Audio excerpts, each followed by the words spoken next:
It's live and in color. Woo!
Hey guys, welcome back to the channel. My name is Jim, and I thank you for joining me.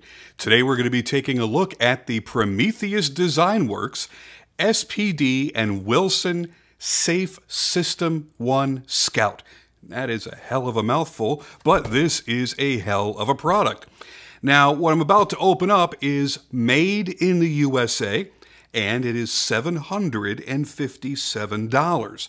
So you're getting an American-made, custom-made knife that is being sold through Prometheus Design Werx in a collaboration, a special collaboration, and will be offered here by bladeandbeam.com, who is the sponsor for today's video.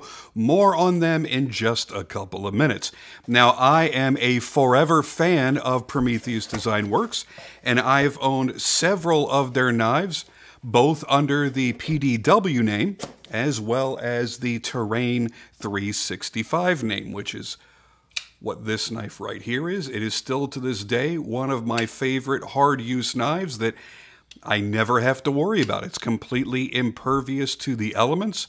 I could bury this in the sand at the bottom of the ocean. Come back to it in 10 years, it'll still be like a brand new knife. I love their products. I love their designs. I love their general ideas in how they create their products. Now this, as I mentioned, is a collaboration. This is in collaboration with Sam Wilson of Wilson Custom Knives, and I'll talk more about him in a few minutes as well. Now, what they do over at PDW is they create tough, purpose-built, generally outdoor adventure knives with excellent design and flawless execution. They're not cheap, but they're not cheaping out on the product either. You're getting what you're paying for. Now here, this is obviously different than PDW's production knives being a custom, but you can still expect a good quality knife out of it. Now, I love this classic throwback to my childhood in the 80s where the back of every Soldier of Fortune magazine had an ad selling you survival knives similar to this design, thanks to the popularity of the Rambo movies that introduced the world to Jimmy Lyle knives. Hollow handle outdoor knives made to store your essentials and keep them dry and safe at the same time, along with a compass of some sort, and this is certainly no exception. Now, the old El Cheapos that you would buy from the back of magazines and things like that, or your Outdoor Sportsman's Guide catalog, usually had a big, bulbous, cheap compass underneath a plexiglass dome on the outside end of the butt cap.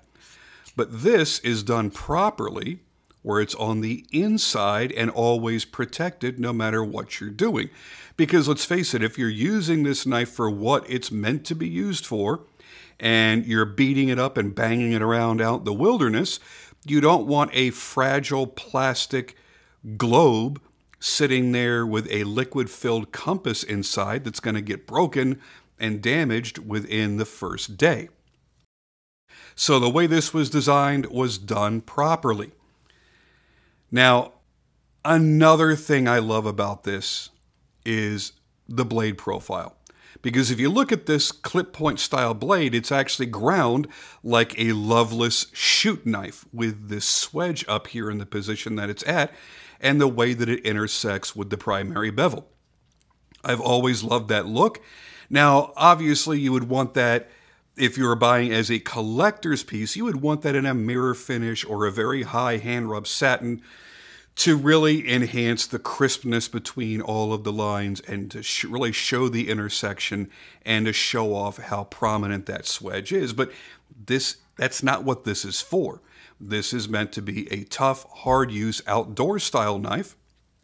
But I will say this, and it may be the only critique that I have for this knife, or the only negative critique that I have for this knife, is this is a bead-blasted blade.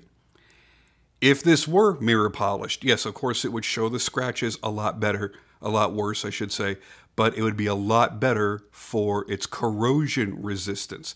Now, this is CPM 154, which is a stainless steel, and it is going to be good, fair to good against corrosion, but it's not like it's the Terravantium that we have here in the Terrain 365, and it's not something like Van X Super Clean or Magna Cut, for example, where they're almost impossible to rust.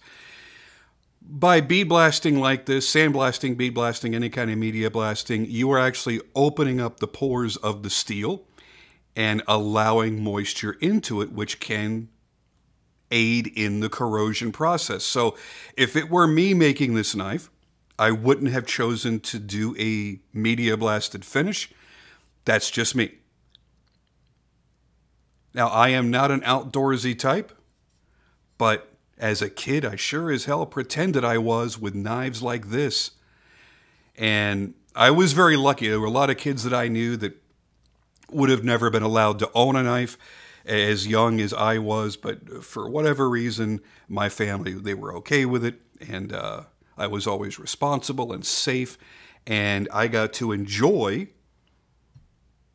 my love of knives from a very, very early age. Now, what does SPD mean? Sloppy pedestrian dicks? Super pretty dildo. Such pedantic details. No, it's actually Special Products Division, signifying that this special custom collaboration between PDW and Sam Wilson is going to be important in their lineup and special enough to have that specialized designation. Now, some of the features about this knife that make it great are the very sharp edges on the blade spine for striking ferro rods. You've got a nice hard 90-degree edge there. And this sheath. This is Sagewood Gear full grain leather. I'm going to snap that close so it's not flopping around. Super thick, very, very heavy. As a matter of fact, the weight of the sheath by itself is more than many of your EDC folding knives. This is over 8 ounces of leather and steel hardware. Steel and aluminum hardware. The snap would be aluminum. Now, it's set up for a sharpening stone here that you can drop into that pouch. And it's also set up to store your ferro rod as well. So this is all you need, man. You go out in the woods, you got your knife, you got your sheath, you're ready to rock and roll. Really, really nicely done. And you've got 20 feet of cord wrap.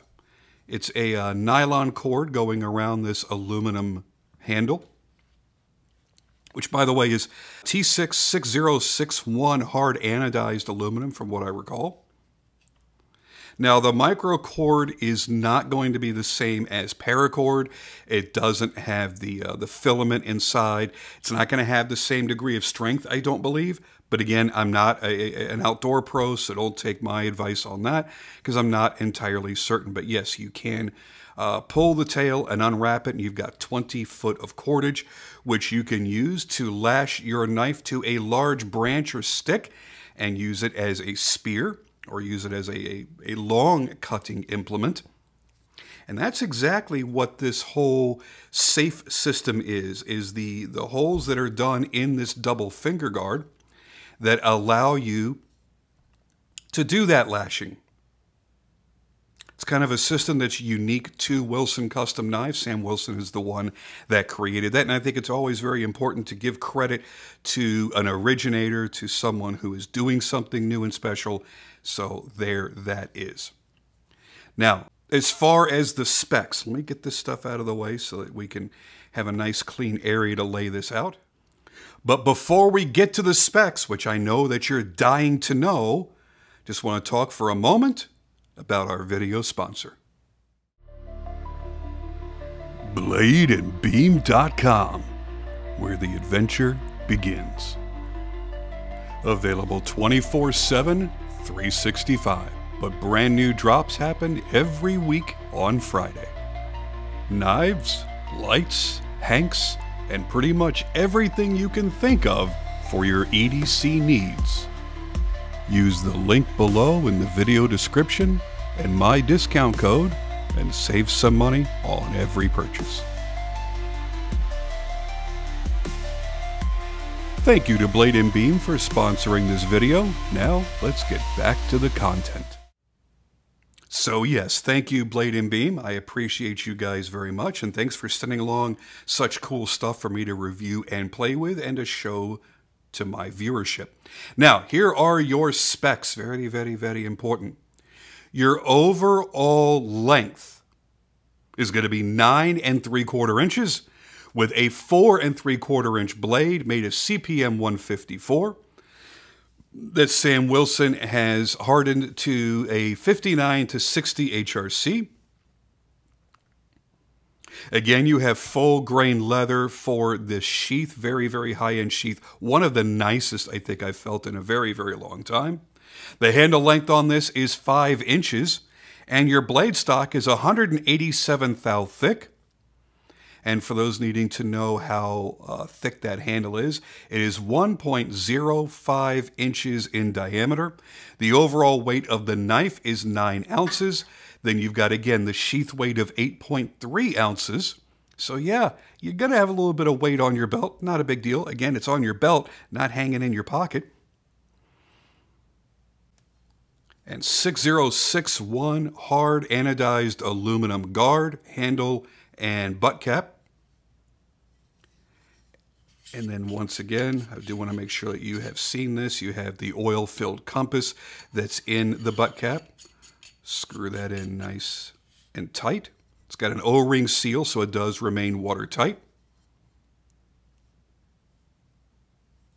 Got a nice big finger choil here, so if you are doing some whittling, you're cutting down some, some kindling for firewood and stuff like that. You're cutting into more delicate parts of the animal for cleaning it so that you can prepare it for the night over the fire. You are able to choke up and have a little bit more control over that blade. Now, Wilson Custom Knives is Sam Wilson, a handmade custom knife maker who specializes in outdoor adventure knives, specifically hollow-handled survival-style knives. Now, he makes a pretty much dead-on copy of Jimmy Lyle's famous knife patterns, including the Sly 2. For those unaware what the Sly 2 was, the Sly 2 was a variation of the original First Blood knife, but it was made in differing blade lengths, so you didn't have to stick to the movie replica, which was an enormous blade. Most people would have found that to be simply too large, so you were able to get the Sly 2 and get a different size blade. Now, for those that don't know, Lyle Knives is still a thing, even though Jimmy Lyle unfortunately did pass away. I know the person that owns the company, and when you buy a custom Lyle knife, it is still made by one custom knife maker, and the sale, money, proceeds, I should say, from the sale do go toward Jimmy Lyle's widow. So it is very important that you keep that in mind when you're looking and you feel like you have to have that Rambo style knife, that First Blood style knife. Do keep that in mind. Sam Wilson also makes a few loveless pattern knives like we see here with the shoot style, and many of his own design as well. So overall, I dig this knife. It feels really well constructed. It's beautifully ground, nice and symmetrical. It's got really nice plunges on there, and even the plunges for his swedge are dead on, very, very well done. And it's got a beautiful, beautiful, thin, slicey edge on it. So the geometry on the grinding is fantastic. The overall construction of this knife is very, very high-end, and I would say absolutely lives up to the price tag that's attached to it. I could show you a few custom fixed blade makers that don't put this much work into a knife and that will charge you just as much. So, while I feel it is constructed really, really well, and that is the important thing, I'll be honest with you, I like it most because it strokes my nostalgia happy spot. I really dig this. It reminds me of my childhood, having a couple of similar style survival knives hanging up on a pegboard next to my bed as a preteen, and I just thought it was the coolest thing in the world. And I'll be honest with you, I still kind of do. And when you think about it, the few custom knife makers that offer any type of knife in this vein, think of a Marfione Interceptor. Well, you're going to spend a couple $1,000s to get a Marfione Interceptor, right? Well, this is way less than half of what a Marfione Interceptor would be. Now, it's a different type of knife in the way that it's made. Do keep that in mind. But this is a handmade, hand-ground knife that's done exceptionally well. Anyway, that's all I've got to say about that. Thank you guys for joining me as always, and I'll see you on the next video.